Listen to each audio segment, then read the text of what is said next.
Well, good afternoon, everybody, and welcome to the KPMG Nunwood webinar on customer experience best practice in the utilities sector. So the exam question we're seeking to address today is that there's a huge amount of work going on across the utility sector to improve the quality of the customer experience. But in our 2014 survey of customer experience excellence, the utility sector continued to decline in terms of the quality of experience by 4 points. So the question is, how do we move the dial? What is it that we need to do? What needs to happen before we start to see an improvement in the key indicators across the sector? So answering that question today, and accompanying myself, is Chris Nutt from KPMG Nunwood. Chris is the author of a much-downloaded white paper on the utility sector, and he'll provide a quick analysis of the forces at play in the utility sector. Hello, Chris. Good afternoon. Thank you. Also with me today is David Gascoigne, who leads the Power and Utilities Group at KPMG. And David will start to address the key drivers of the future direction of the sector. Hello, David.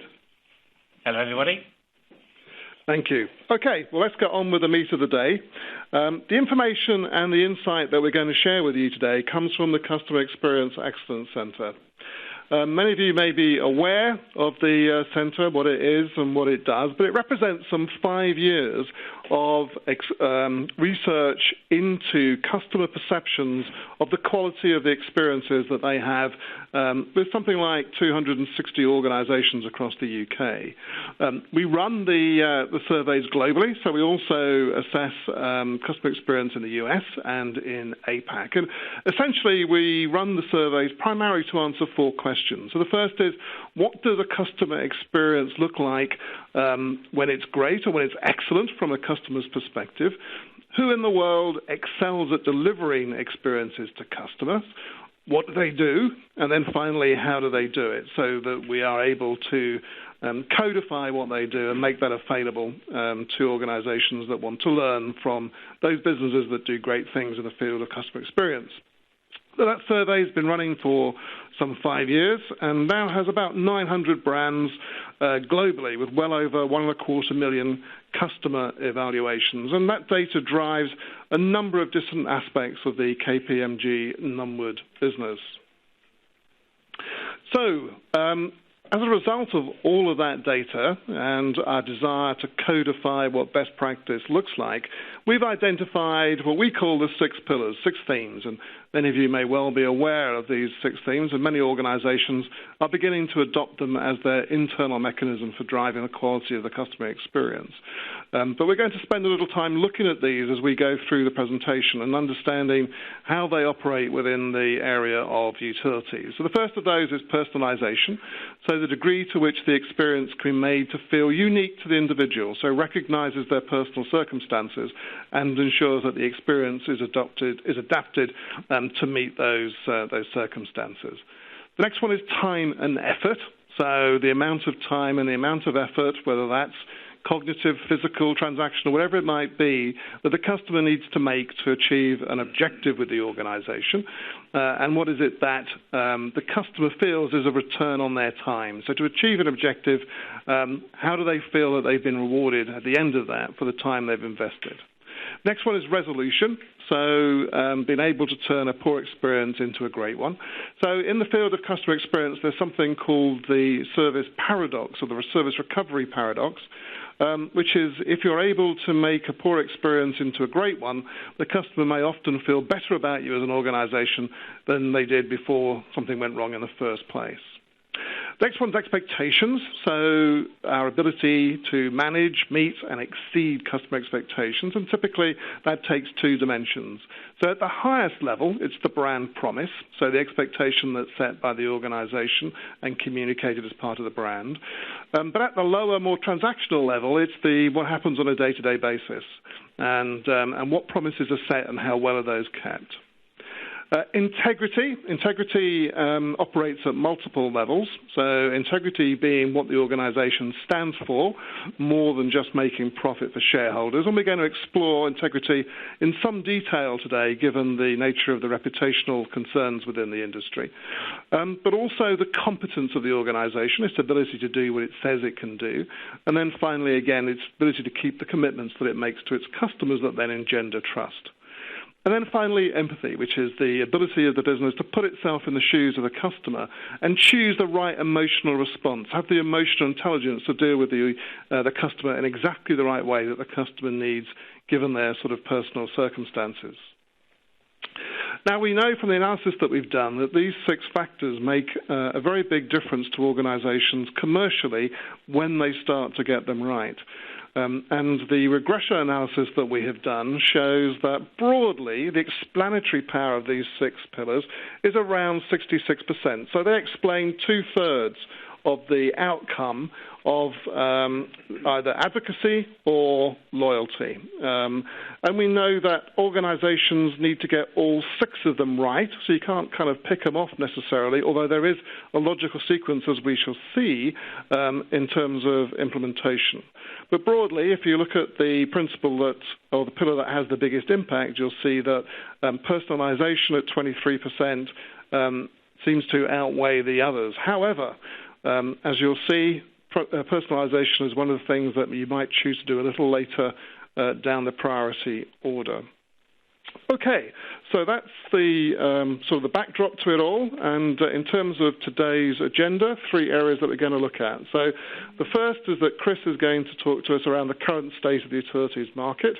I'm then going to talk a little bit about best practice, and in particular share a case study with you from Florida Power and Light, who actually came 36th in our US survey. And I think there's a lot that we might learn in the UK from what they have done.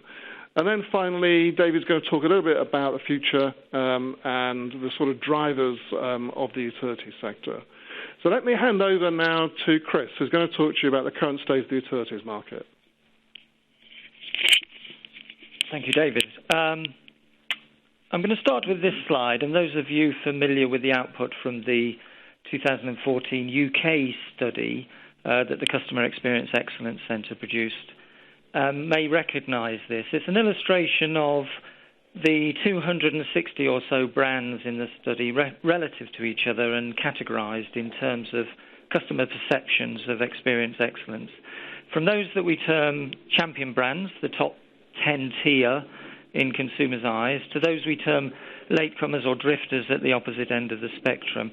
And the shape of the curve is interesting in a number of ways, in that it suggests that those market-leading brands in the top 10 are those who've specifically sought to invest in experience excellence as a key business driver and are achieving levels of differentiation over and above the average in the pack, if you like.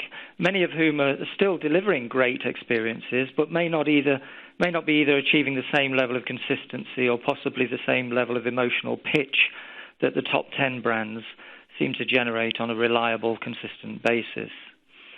The perhaps not surprising conclusion is the grouping of energy and utility brands at the lower end of the study findings. And notwithstanding the observation that in many ways energy consumption is a distressed purchase in itself, it lacks the theatre of often more glamorous products and services in other sectors. Buying an iPad is a lot more fun than paying your electricity bill, let's face it. Nevertheless, in terms of the ability to satisfy a service-orientated need from consumers generally, it suggests that the main players in the sector have some significant way to go. Now, that may not be earth-shattering news, but if we look at the US marketplace in our latest report into customer experience excellence, which we published in March of this year, we see a markedly different picture. In the UK, new customer experiences in the sector are generally quite positive, but when we look at latter phases of the customer journey, where lower levels of brand affiliation can be magnified by disrupted journeys, queries, less effective communication strategies and operations on the part of those interactions with consumers, then we see an effect which is summarised here in the marked difference between the way US energy companies seem to perform against the same benchmark and the six-pillar model that we apply in both markets. It seems when we look in detail at the verbatim and other aspects of the results that US energy consumers particularly comment on the ability of service providers to turn an issue into a positive customer experience and deliver greater levels of consistency in support and service in the later stages of the customer journey or life cycle, very much resolution being a strong pillar of their overall capability.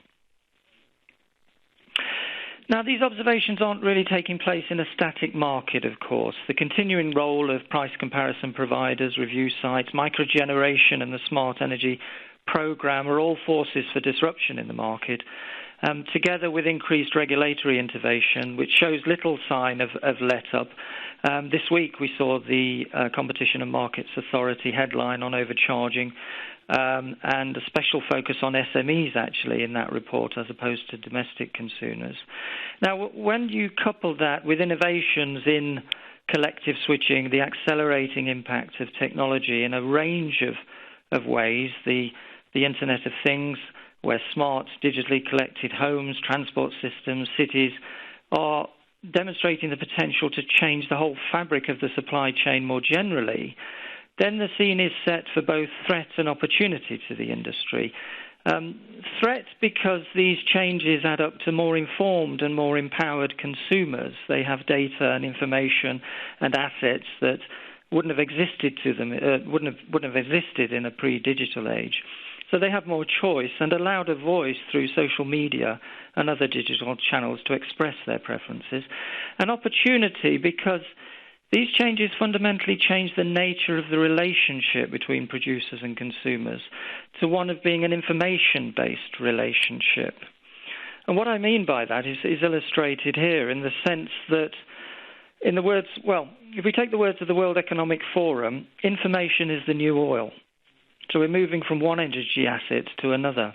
Old world business strategies very much relied on brands knowing which of these three value disciplines that they should focus on. They were either product leaders like an Apple, they were operationally efficient like a Walmart, or they were essentially like customer intimacy, and an example from another sector being First Direct that leads the UK study in this regard. But because of these changing forces taking place in the marketplace, they have the potential to make the nature of the relationship between suppliers and consumers a much richer, more intimate, information-based relationship. And insofar as that's the case, the ability of brands to leverage those relationships is becoming much more significant. The customer intimacy value discipline, if you like, can no longer be peripheral. It's becoming central to the core business proposition of many consumer-facing brands. Customer intimacy is becoming more essential in the digital market. And this leads to the question, what can brands do to move the dial and to engage and entice their customers through superior experiences that take account of the best practices that are out there and that we're observing in the Customer Experience Excellence Centre? And that is what we're going to talk about next. So I'll hand back to David to cover that. Thank you, Chris. So one of the things that we often say about the Customer Experience Excellence Centre is that whatever problem you're grappling with, whatever issue it is that you're seeking to deal with, someone somewhere in the world has grappled with it before. And therefore, one of the benefits of the centre is finding out who in the world has actually had to deal with this problem, what have they done to resolve it. So we're going to look at a number of companies that have been through the process very quickly and identify what it is that they have done. And then we're going to focus on Florida Power and Light, who have gone through a sort of a 9-year transformation program, which we think will be very insightful. So what we look for particularly each year that the results come out is which organizations have moved the most. So we're interested, obviously, at those that come at the top of our league tables, but what organizations have moved more quickly. And then we're really interested in what it is that they have done. And often we find that actually what they have done has taken a number of years of effort, but suddenly it culminates in a change in the quality of the experience that's perceived across the board by the customer. So if we look at organizations like Prudential, dealing with the issues around reputation that came out of pensions mis-selling in the sort of early 90s, Prudential embarked on a transformation, a 1,000-day plan that was designed to move their organization forward very, very quickly. But it's taken them the best part of 10 years for that to come fruition. And in fact, this year they moved 146 places in our league table. Nationwide showed that you can do it a little bit more quickly. They've moved sort of 86 places in our table over the best part of sort of 5 years, but made a huge jump in the first 2 years, putting 23 points on their customer satisfaction survey by thinking about the way in which they treat customers and the way in which they deal with resolution. Britannia, as an organization, it took them 5 years to make a significant change in the quality of the experience. Florida Power and Light, we're going to look at in a bit more detail. Air New Zealand is interesting because in 2005, they were within minutes of going out of business when the New Zealand government refused to continue their subsidy. But they have completely transformed their organization. And over the last 10 years have now positioned themselves as one of the leading providers of air travel around the world with an outstanding customer experience. Saga, I think it says on the slide, took 93 years, but actually I think that's a bracket that's gone slightly adrift. So Saga have made a significant improvement in 3 years. QVC, and took them 6 years. And then Butlins, who are suffering a little bit from a view of sort of the 1960s perspective on holiday camps, it took them 9 years to make a big difference. And they jumped the best part of 90 places in the year before last survey.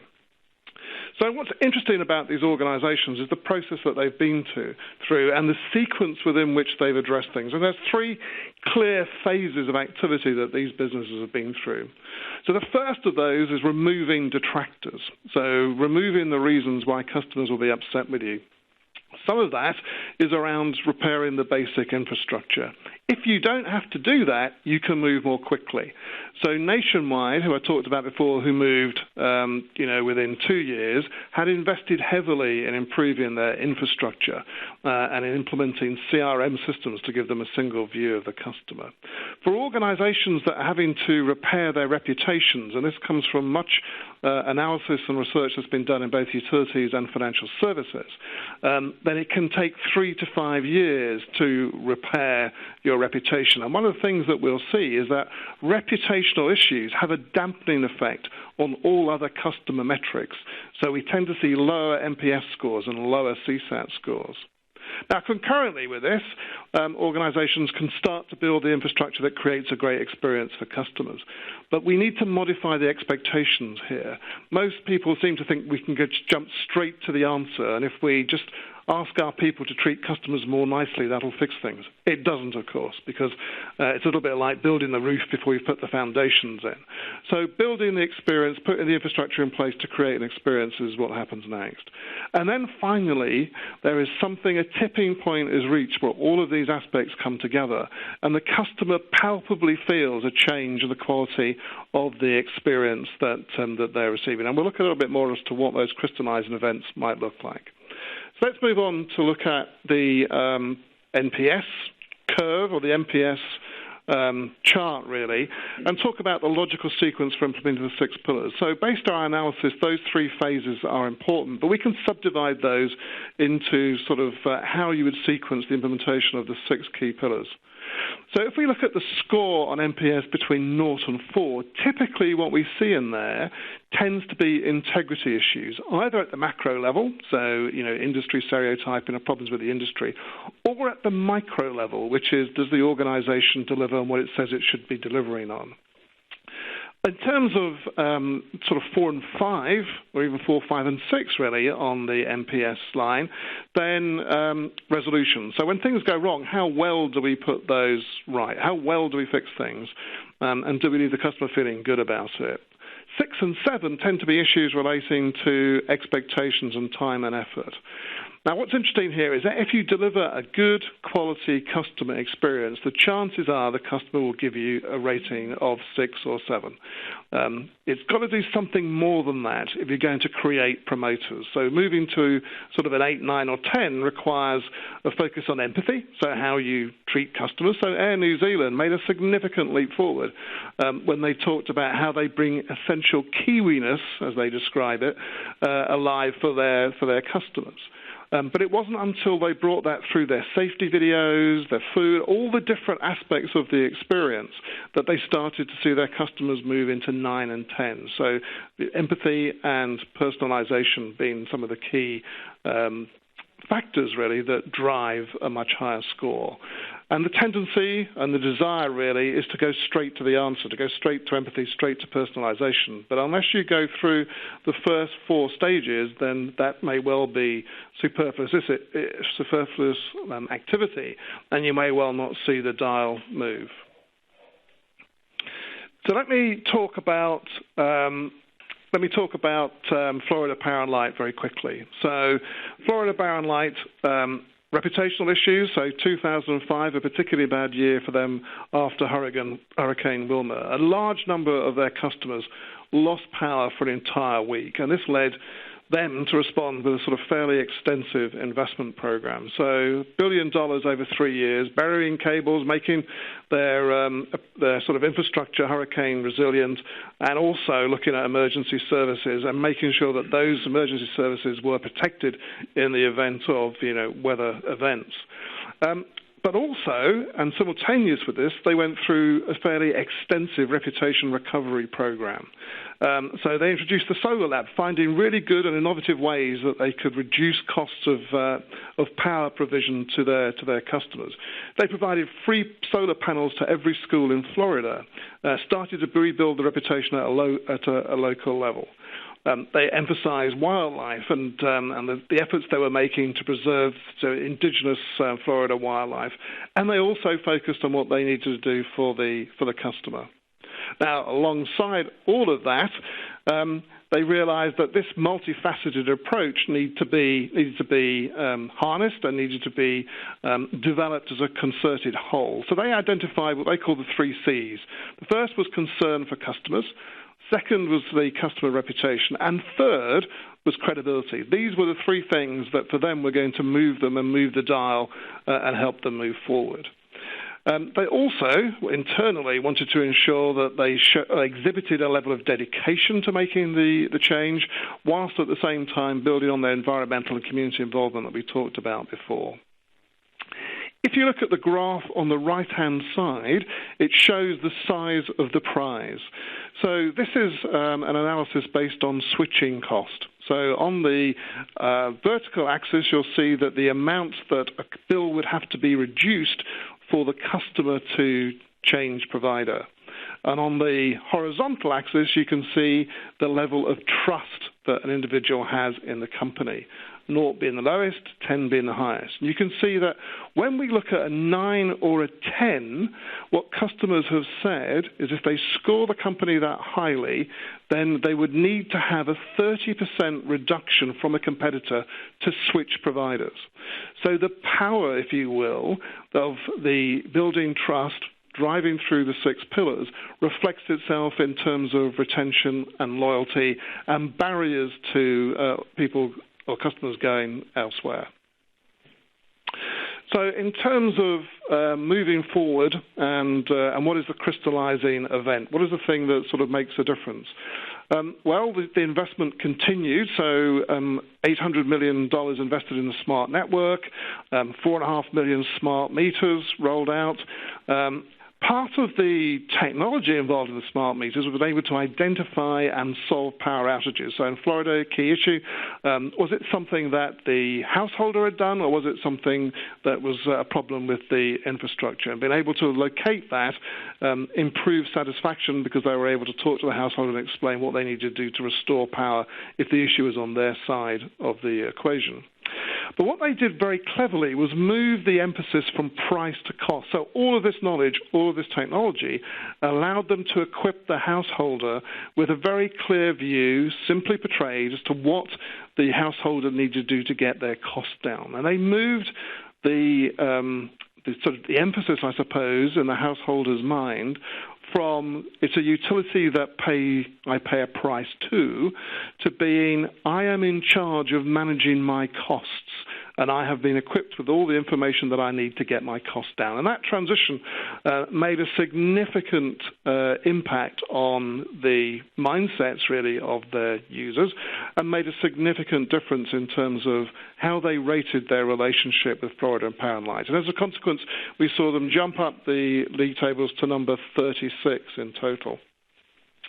So what does this mean in terms of profit? Well, at the end of the day, all of this work is fine, but actually does it result in a commercial outcome that's beneficial to the business? You can see that really Florida Power & Light's profitability has jumped enormously, 300%. So as a consequence of getting all of those factors right, which you can see on the left-hand side, so each of the 6 pillars, you can see how they've all jumped forward, with integrity being one of the most significant. But in terms of the performance of the business, a massive leap and a massive improvement in profitability as a consequence. So let me now hand over to David. Before I do, if you're interested in 3 areas, really, just to point you to the Nunwood website. So other analysis like this is available on the website, so experience diagnostics, some views on customer journey mapping and how that might be undertaken, but also other best-in-class sort of management activities that have gone on, then please go to the Nunwood website and you'll find plenty more information that you may find helpful. So let me now hand over to David, who's going to talk about, well, if that's the future, if Florida Power & Light shows the way, then what are the things that we would need to do as a utility to move us in that direction? Thank you, David. So let me talk about 4 drivers of future direction in utilities that I think will affect customer service. And you see them on this slide. The first driver is the well-known policy trilemma. So the first element of that, of course, is energy security. And energy security is primarily, of course, about keeping the lights on for customers. And this will include finding and investing in new sources of energy and new generation assets. It will also include demand-side reduction and perhaps getting some larger customers to switch consumption to off-peak hours, sometimes called load shifting. The second element, of course, is low carbonisation. And the UK has legal commitments regarding CO2 emission reduction, and so more renewable energy will come on stream to meet those commitments. And for some customers, associating their energy with green sources will be, for some, increasingly important. And the third element of the trilemma, of course, is affordability. This has become a very big political issue. Customers are also voters. And in many other sectors, customers have come to expect that prices will go down over time, but energy bills have continued to go up over time.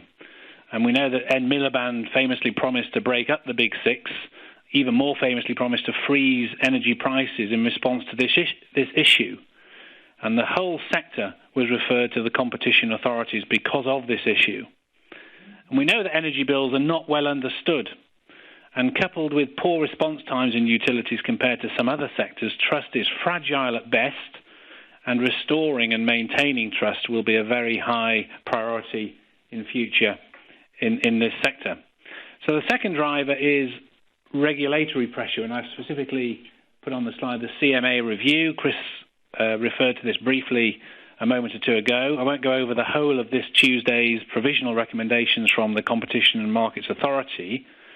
It's interesting to just note in passing that overall the CMA found no significant evidence of profiteering, which is one of the main allegations when the referral was made. But instead they have found evidence of what they've called sticky customers. customers who don't engage with their energy suppliers, who have never switched and so are on higher tariffs as a result. And putting such customers on a default tariff is one of the provisional recommendations of the CMA. The practical details on this are a bit thin at this stage as to how you would actually do that and what it would mean. Also, doing away with Ofgem's limit of 4 tariffs is another possible recommendation. But the underlying issue is one of disengaged customers losing out. That's what the CMA have pointed at. And the regulatory pressure seems to be for companies to engage more with customers who don't want to engage. Now, there is an interesting challenge, and that's going to be something that the energy companies will have to wrestle with moving forward. The third driver is technology.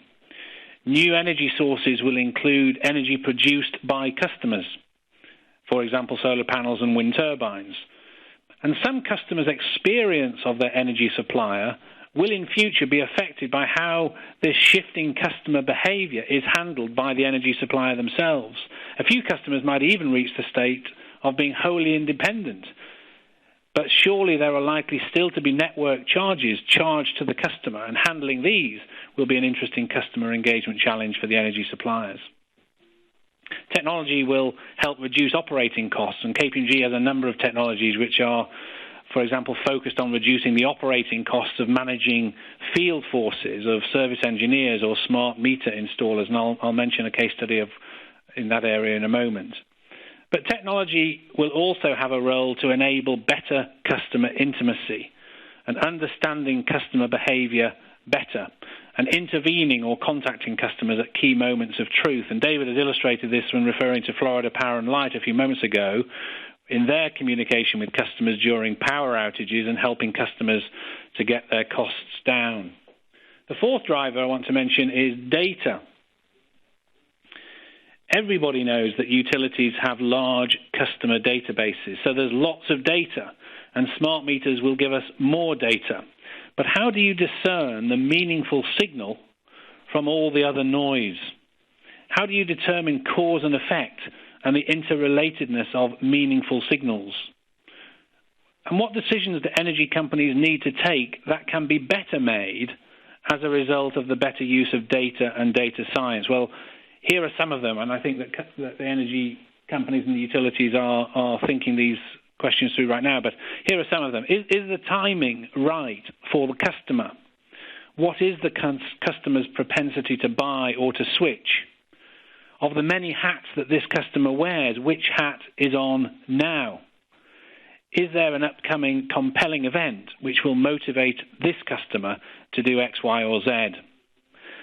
And some other decisions that can be better made by the better use of data are less obviously about customer intimacy and customer engagement, but I think they are related.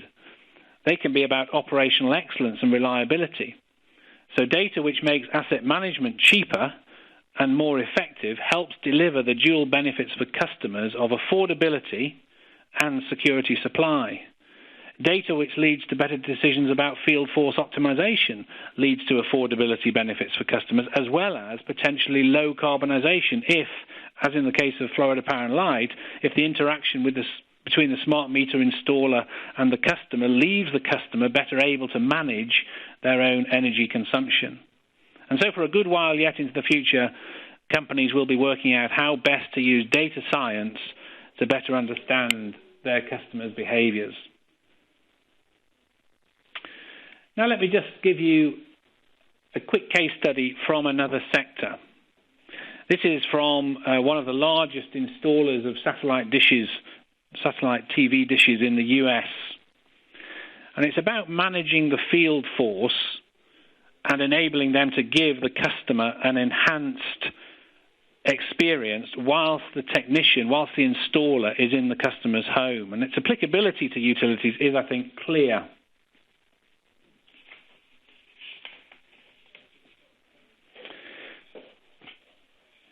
So through handheld devices, the field engineer coming to install a satellite dish is supported on a very timely basis with their technical tasks, but also the engineer is supported with the customer interaction, which is supported by prompts and aids on the handheld device. The tool used is a tool developed by a team of developers recently acquired by KPMG, so we would think of this as being a KPMG tool.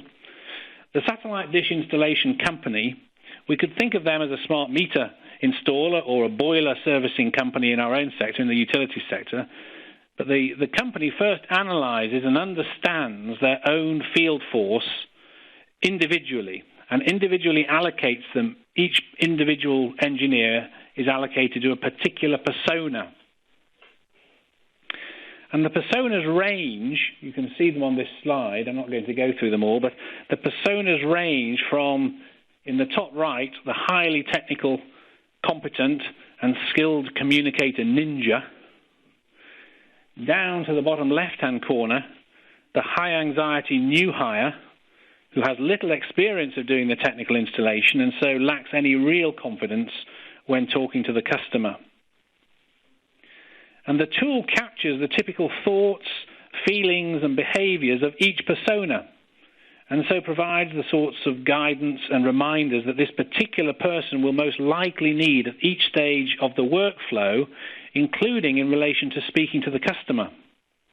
For example, calling ahead to say that he's on his way and he'll be there in 15 minutes, perhaps being one of the most obvious. But the tool includes reinforcement and learning techniques and takes each person on an on-the-job development journey, which hopefully results in a ninja destination for all engineers. And that journey can include prompts that are specifically about customer engagement and customer experience. So prompting the engineer as to, does the customer need to know something at this point? Have you asked the customer whether they understand how the dish, or in our case perhaps the meter, works? Does the customer have any questions about the control panel? Ask the customer to complete a short questionnaire perhaps at this stage on your handheld device before you leave, or some other form of pulse survey. And the business outcomes from this enabling field force support tool during the workflow are seen on the following slide, actually. So you've got a reduced number of rescheduled visits. You've got reduced calls from the customer to the call centre for whom the engineer has left, but they haven't quite understood what the messages were. You've got increased one-time visits where the whole thing is dealt with in one successful visit. You've got increased customer satisfaction.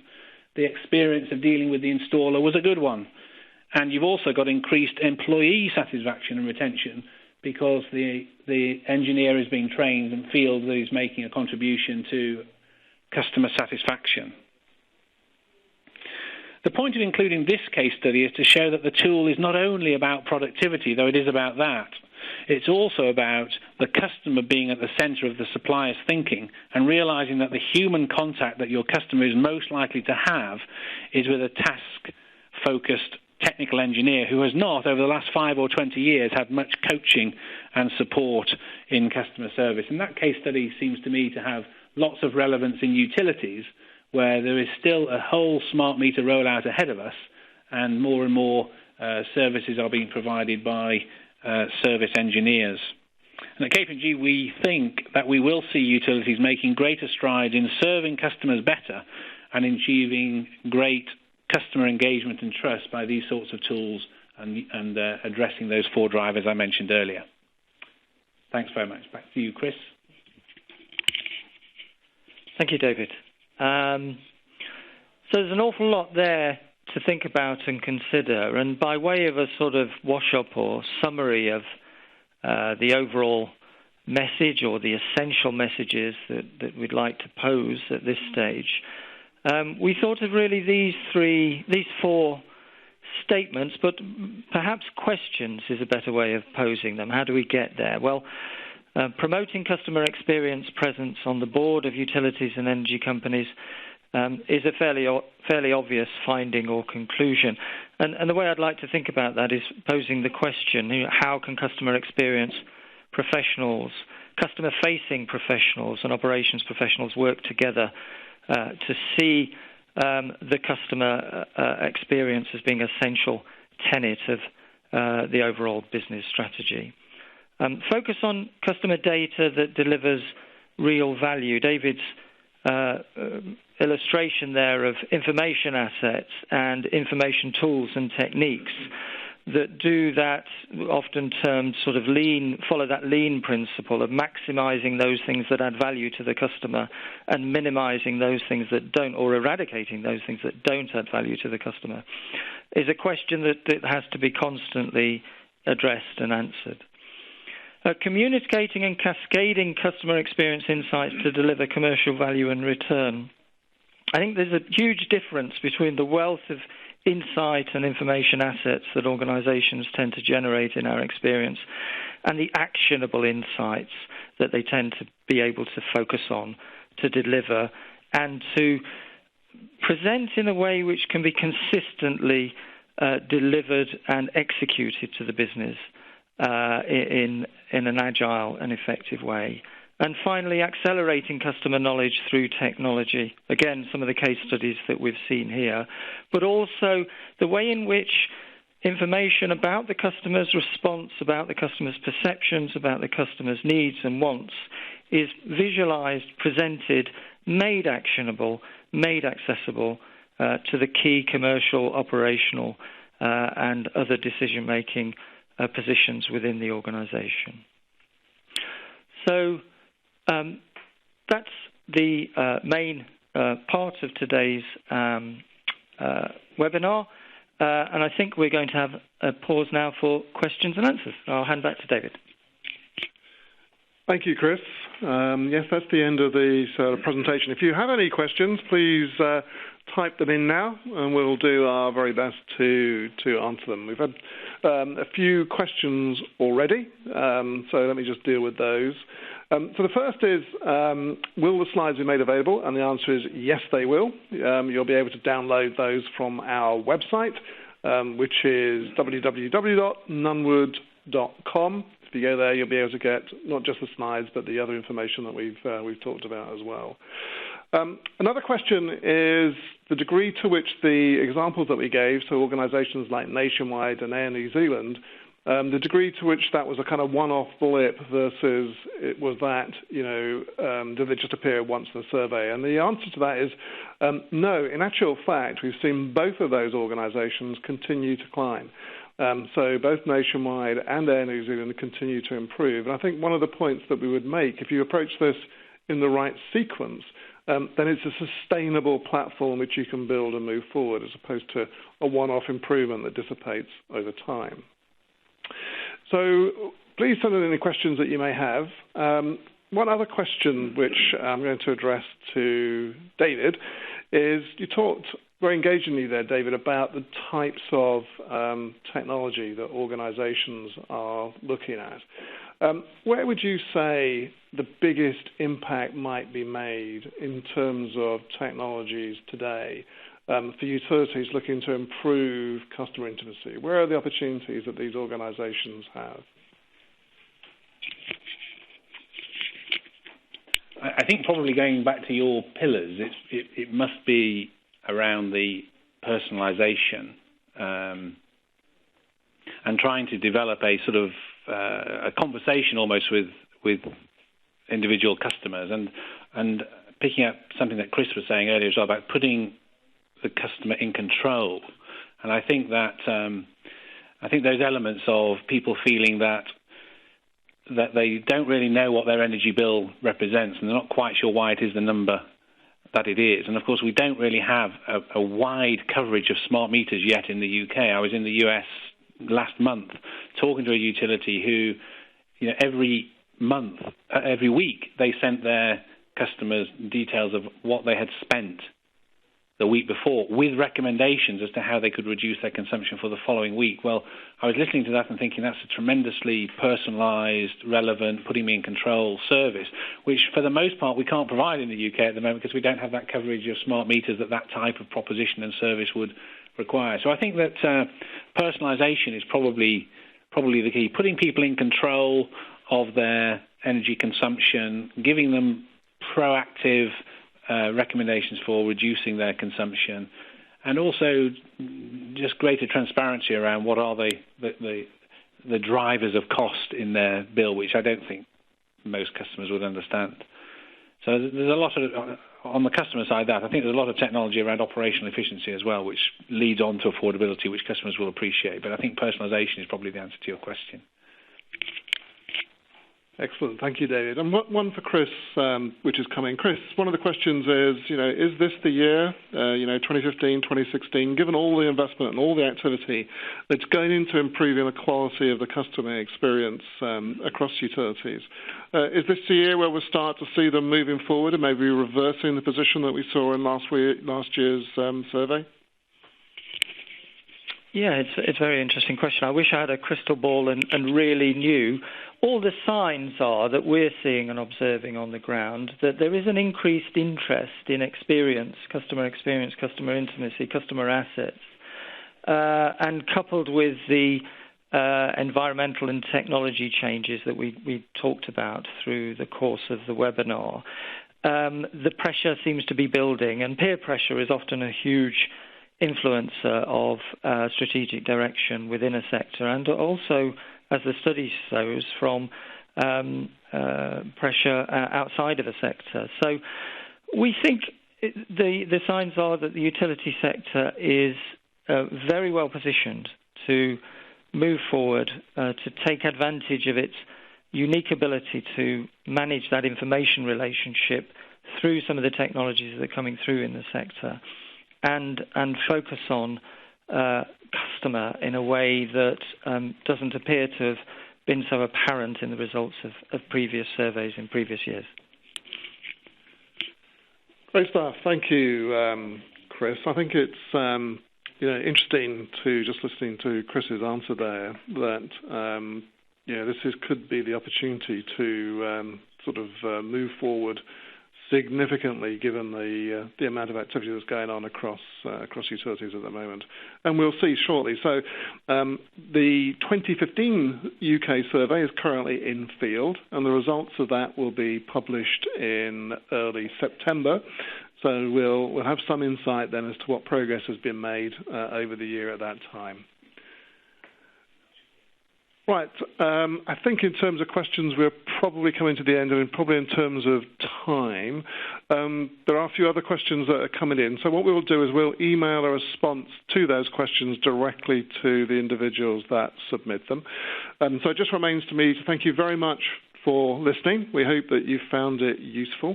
Further information available from nunwood.com. And thank you very much for your attention.